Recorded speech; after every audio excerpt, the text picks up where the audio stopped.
Olá a todos, sejam bem-vindos ao canal Minerando Conhecimento. Hoje nós daremos sequência ao nosso curso básico de Java.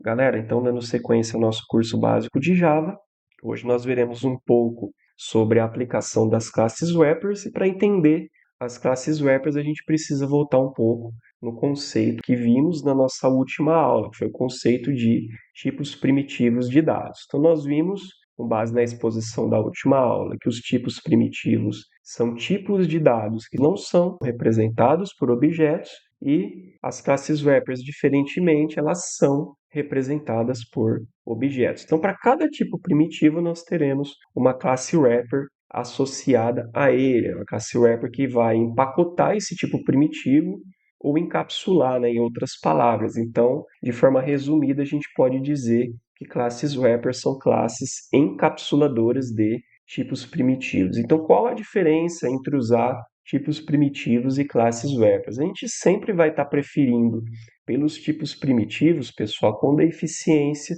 e o desempenho da memória forem críticos e a gente não for precisar das funcionalidades estendidas das classes wrappers, que como são classes prontas, é a partir da criação de um objeto de uma classe wrapper a gente consegue estar utilizando vários recursos aí como métodos nos nossos programas. Já as classes wrappers a gente vai sempre estar utilizando quando a gente for precisar justamente desses recursos de orientação a objeto, desses métodos, de toda essa manipulação de objetos. E também, galera, de forma resumida, né, os tipos primitivos eles sempre vão oferecer para nós uma representação mais básica dos dados e eles são mais eficientes em termos de memória, enquanto as classes wrappers elas fornecem funcionalidades mais ricas e esses recursos de orientação a objetos, como por exemplo, toda essa parte de manipulação de objetos, de métodos também, ok? A gente vai vir agora aqui no nosso NetBeans, vou compartilhar com vocês. Vou estar fazendo a criação de um novo projeto, um File, New Project. Java com End já vai estar marcado e o Java Application também. Vou colocar o nome de um projeto, vou chamar de Wrapper underline 1. Ele está falando aqui que esse projeto ele já existe, pessoal, então eu vou fazer o seguinte, eu vou criar como P1, Wrapper underline P1. E vou clicar em Finish. Ele já criou aqui o nosso projeto. Vou simplesmente excluir esses comentários para fazer a limpeza da interface.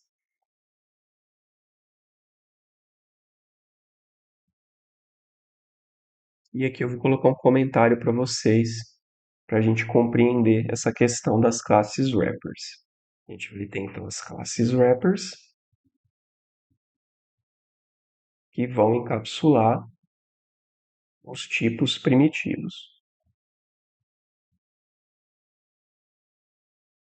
A primeira classe wrapper que a gente pode citar é a classe wrapper byte, que vai encapsular tipos primitivos byte.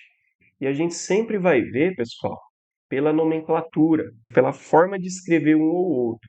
Então, por essa linha, a gente consegue, por exemplo, diferenciar o que é uma classe do que é um tipo primitivo apenas pela escrita, galera. A classe, sempre por padrão, ela vai ser representada com a primeira letra maiúscula. Por ser um conjunto de informações, a classe sempre vai ser representada com a primeira letra em caixa alta, enquanto o tipo primitivo sempre vai ser tudo minúsculo, ok? Então, a classe wrapper byte ela vai encapsular tipos primitivos byte. Na sequência, nós temos a classe wrapper short, reparem o S maiúsculo, que vai encapsular primitivos short. Depois nós temos integer, que vai encapsular tipos int.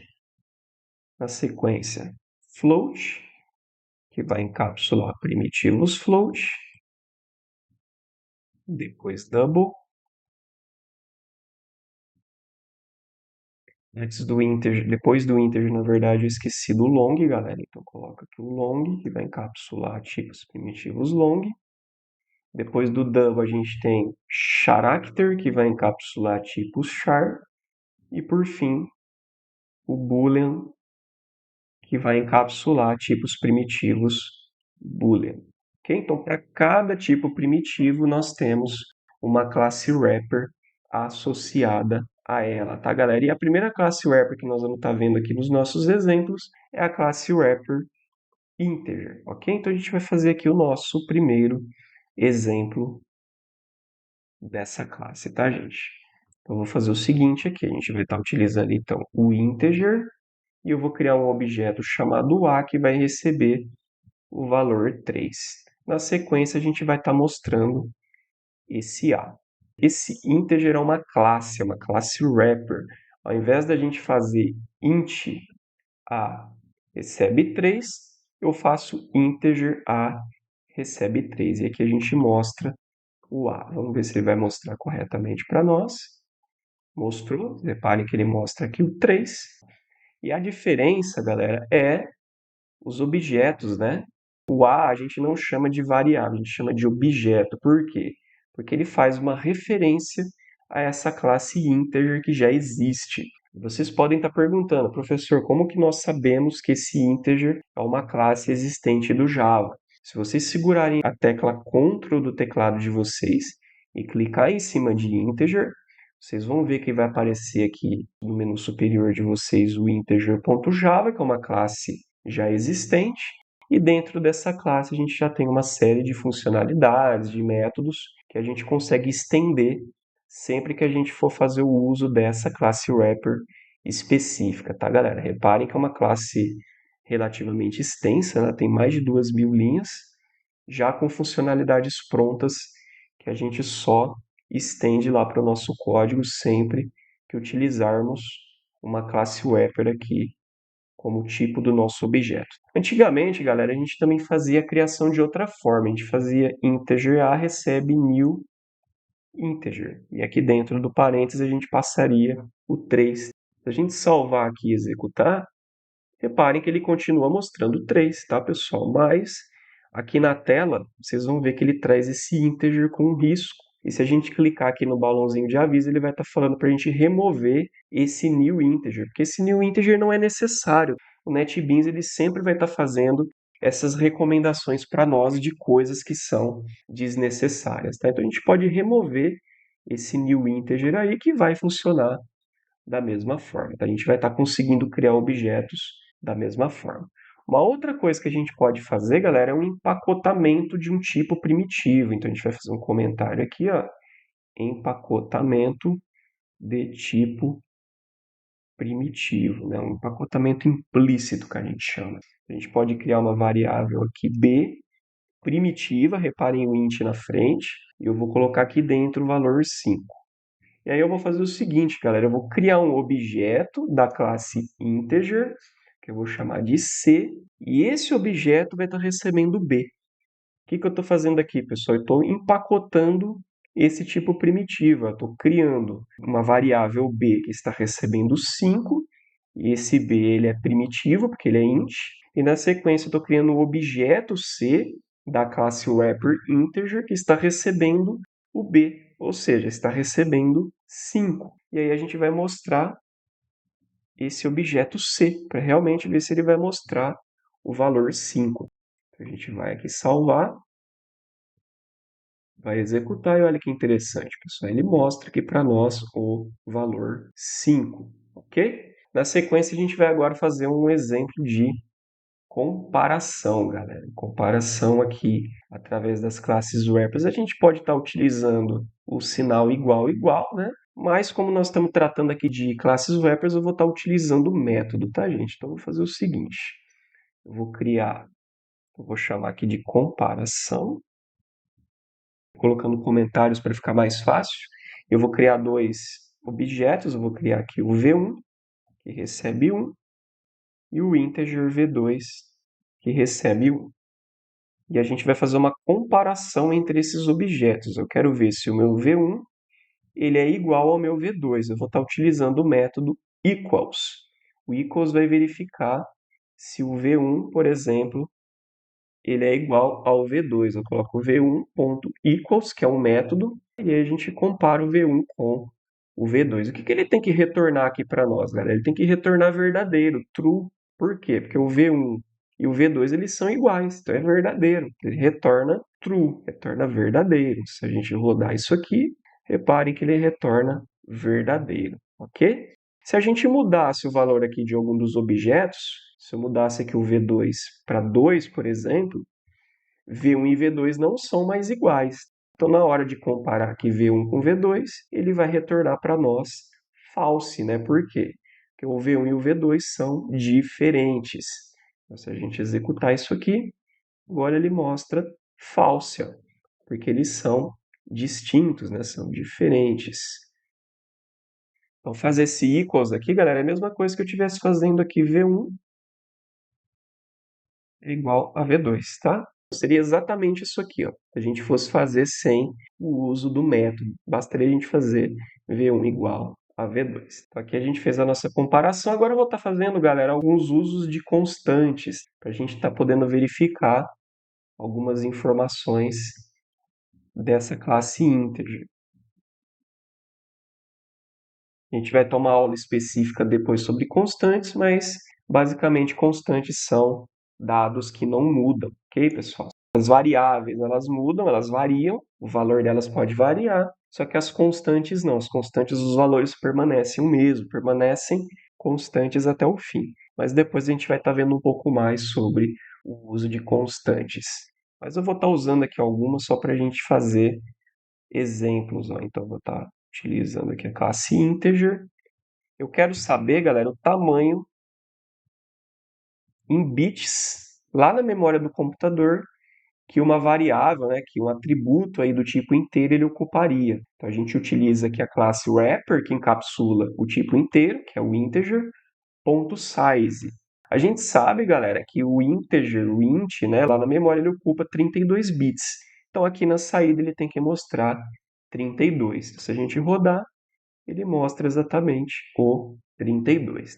E se eu quisesse mostrar agora o máximo de valor possível para um atributo do tipo inteiro. Então a gente vai utilizar aqui a classe wrapper, ponto, e vou chamar essa constante chamada maxValue, ou seja, o valor máximo da minha variável do tipo inteiro, né? No caso aqui, pessoal, não estou testando uma variável específica, estou testando o valor máximo de qualquer tipo inteiro.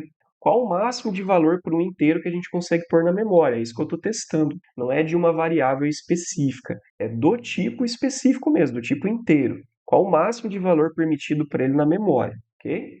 Então, se a gente vier aqui rodar, esse número grandão aqui é o máximo de valor que o meu integer permite que eu coloque na memória. Lá no quadro de comparação para vocês que eu coloquei na última aula, tem esses valores, tá, galera? Do valor mínimo e máximo de cada tipo primitivo. Se a gente quiser ver agora o mínimo, posso chamar aqui meu tipo wrapper.minValue. Agora ele vai trazer o valor mínimo permitido. Aqui, é basicamente o valor de cima, só que negativo, tá? Traz aqui o valor negativo, esse aqui é o valor mínimo. E eu posso também verificar qual tipo que a minha classe wrapper encapsula. A gente sabe que essa classe wrapper integer ela encapsula tipo int, mas a gente pode conferir aqui também através dessa constante type.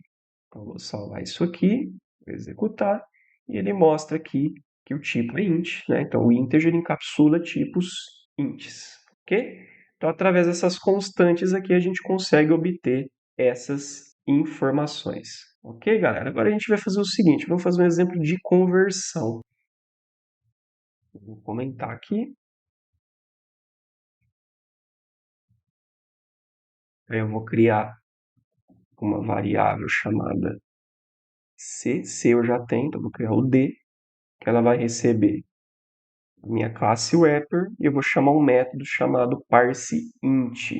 Esse método parseInt ele vai converter alguma coisa para inteiro, tá, galera? Então eu quero converter, por exemplo, o valor 10 e esse valor atualmente ele é uma string, porque ele está entre aspas duplas. Então, mesmo ele sendo um número, o Java o considera uma string, um texto, porque ele está entre aspas duplas. Mas eu quero converter esse cara para int, né, para inteiro. Eu vou fazer o seguinte, pessoal, já estou fazendo essa conversão e colocando dentro dessa variável d.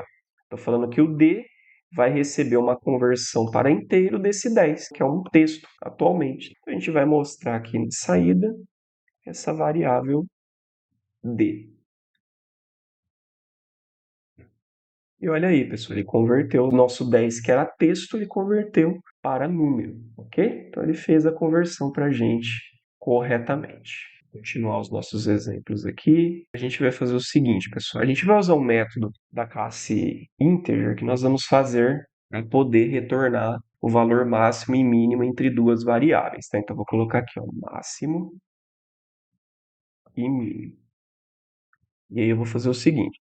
Aqui são apenas algumas aplicações da classe wrapper integer, tá, pessoal? Depois vocês podem, se quiserem, pesquisarem mais, vocês vão achar bem mais métodos, mas aqui eu estou mostrando apenas alguns para vocês, para a gente conseguir verificar essa manipulação de objetos através do uso dessa classe wrapper, ok? Então eu vou criar aqui duas variáveis, eu vou chamar aqui de int x, isso é b4. Preciso ver se eu já não tenho esse x aqui, né, galera? Acho que eu não criei nenhuma variável x. Eu posso criar variáveis com o mesmo nome. Int y, que vai receber 30, por exemplo. E eu vou fazer o seguinte. Primeiro eu vou comparar, galera, qual é o valor máximo entre as duas. Então, eu vou fazer o seguinte aqui, ó. Eu vou chamar minha classe wrapper integer e usar um método chamado max. Esse max, galera, ele vai verificar para nós o valor máximo entre as duas. Então, eu vou passar aqui dentro do max o x, y, que são as minhas duas variáveis que eu quero verificar. E aí ele vai fazer o seguinte, ele vai retornar o valor que é maior, né? O valor máximo. O valor máximo, pessoal, é o y, né? O 30.